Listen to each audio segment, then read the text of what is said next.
सभी मित्रों को मेरा प्रणाम। आप सबका स्वागत है सर्वश्रेष्ठ भारत में। आज 12 जनवरी राष्ट्रीय युवा दिवस। राष्ट्रीय युवा दिवस किसकी याद में मनाते हैं? एक महान हस्ती, स्वामी विवेकानंद। स्वामी विवेकानंद स्वामी विवेकानंद के बारे में जितना भी कहा जाए कभी होगा, लेकिन उनके बारे में सिर्फ इतना सा कहा जाए कि एक वही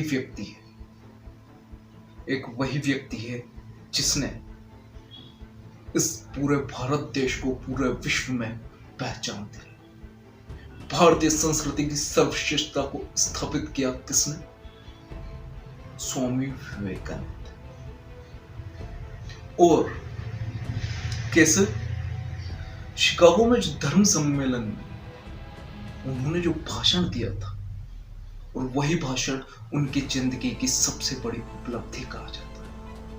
उसी के कारण उनको पूरा विश्व जानता है।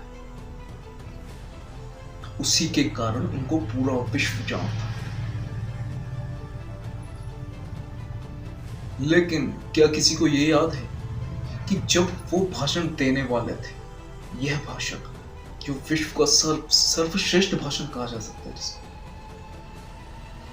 उस भाषण को देने से पहले वो नर्वस थे। उनको ये पता नहीं था कि मैं ऐसा भाषण भी दे पाऊंगा या नहीं दे पाऊंगा, क्योंकि उनके साथ अन्य भारतीय भी थे जिन्होंने बहुत अच्छा भाषण दिया था। बहुत अच्छा। आर्य समाज, जैन समाज, बौद्ध समाज, सभी से उन्होंने बहुत अच्छा भाषण दिया था। तो स्वामी विवेकानंद को ये पता नहीं था कि क्या मैं कर पाऊंगा। वो इतने नर्वस हो गए थे कि उनके पसीना आने लग गया था पूरे शरीर में। और जब उनसे भाषण देने को कहा गया तो वो बहुत नर्वस हो गए और भी ज्यादा। अब चलते चलते वो ये सोच रहे थे कि मैं ही कैसे करूं। लेकिन जब वो स्टेज पर पहुंचे तो उन्होंने अपनी आंखें बंद की, माता सरस्वती का ध्यान किया और अपने गुरु रामकृष्ण परमहंस की वो बात याद की कि तुम्हें ही भारत देश की संस्कृति को विश्व तक पहुंचाना। भारत देश की संस्कृति का, भारत देश के धर्म का, हिंदू धर्म का आखिर में मतलब क्या है, ये पूरे विश्व को बताना। इसका ध्यान किया और इसके बाद जो उन्होंने भाषण दिया, सभी जानते हैं कि जैसे ही उन्होंने कहा my dear brothers and sisters, तो पूरे हॉल में तालियां गूंज उठी थी। तालियां इतनी देर तक बजी थी कि कोई कहता है 5 मिनट, कोई 10 मिनट, अलग अलग टाइम, लेकिन तालियां बहुत देर तक बजी थी। आज तक शायद किसी के लिए मन से उतनी देर तक तालियां नहीं बजी होगी मेरे हिसाब से। और उन्होंने जो भाषण दिया था वो सिर्फ शब्द नहीं थे या फिर योजना से बनाया गया कोई भाषण नहीं था। वो उनकी भावनाएं थी, जो भारत देश के लिए उनकी जो भावनाएं थी, जो हिंदू संस्कृति की जो भावना थी, उस भावना को उन्होंने पेश किया और उस भावना का पूरे विश्व ने उनका स्वागत। और उसी दिन से, उनके उसी भाषण से एक अंग्रेज ने यहां तक कहा था कि हम मूर्ख हैं जो हमने उस देश में अपना प्रतिनिधि भेजा है धर्म का, जो स्वयं धर्म का पिता, जो स्वयं धर्म का बाप है। पूरे धर्म, विश्व में जितने भी धर्म हैं, विश्व में जितने भी सभ्यताएं हैं, उनका उदय भारत देश की संस्कृति से ही होता है। भारत ही वो देश है जिन्होंने दुनिया को सभ्यता का पाठ पढ़ाया। ये उस दिन साबित हो गया कि पूरे विश्व में भारत की संस्कृति दुनिया की सर्वश्रेष्ठ संस्कृति है। और इसीलिए ये इतना इंपॉर्टेंट है भारतीय युवा दिवस। उन्होंने ही युवाओं को प्रेरणा दी। उन्होंने बताया कि जैसा तुम सोचोगे वैसे ही तुम बनो।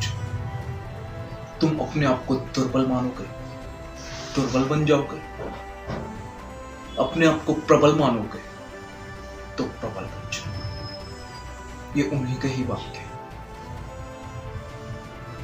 और आज स्वामी विवेकानंद का युवा दिवस है, इसलिए मैं ये बात बता रहा हूं, क्योंकि हमारा देश सर्वश्रेष्ठ है, इसमें कोई शक वाली बात है ही।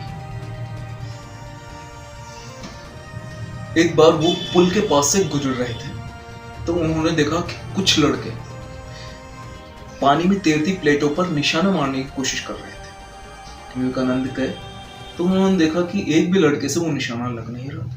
किसी से एक लग जाए तो दूसरा निशाना नहीं लगता। तो स्वामी विवेकानंद ने उनसे कहा कि लाओ बंदूक मुझे, तो मैं निशाना मार के देखता हूं। उससे पहले स्वामी विवेकानंद ने कभी बंदूक को हाथ तक नहीं लगाया था। ये इंपॉर्टेंट बात। स्वामी विवेकानंद ने बंदूक ली, पहली प्लेट पर निशाना लगा, फटाक, फिर दूसरी, फिर तीसरी, ऐसे करके लगातार बिना चूके 12 प्लेटों पर निशाना लगाया। और जब ये हुआ तो वो जितने भी लड़के थे वो चौंके कि आपने ये किया कैसे। वो अंग्रेज थे, उन्होंने कहा आपने ये किया कैसे। स्वामी विवेकानंद ने कहा कि आप जो भी काम कर रहे हो उसको पूरी एकाग्रता के साथ करो। अपना पूरा ध्यान सिर्फ अपने एक ही काम पर लगाओ, दूसरे काम पर नहीं। जैसे पढ़ रहे हो तो जिस चीज को पढ़ रहे हो वही दिमाग में और मन में होनी चाहिए, उसके अलावा और कुछ भी नहीं। यही कि आप कैसे काम करते हैं, आप जो काम कर रहे हो उसमें उसके प्रति आपका समर्पण कितना है, आपकी एकाग्रता कितनी है, यही इंपॉर्टेंट है। और यही हमें स्वामी विवेकानंद से सीखना चाहिए। उन्होंने एक और बात कही है कि अपना लक्ष्य तय करो, उठो, जाओ और अपने लक्ष्य के प्रति समर्पित हो जाओ। लग जाओ अपने लक्ष्य को पाने, और तब तक मत रुको जब तक लक्ष्य की प्राप्ति ना हो जाए। यही सत्य है। तो यही बात बताना चाहता था मैं आज के दिन। इसी के साथ धन्यवाद। जय हिंद, जय भारत।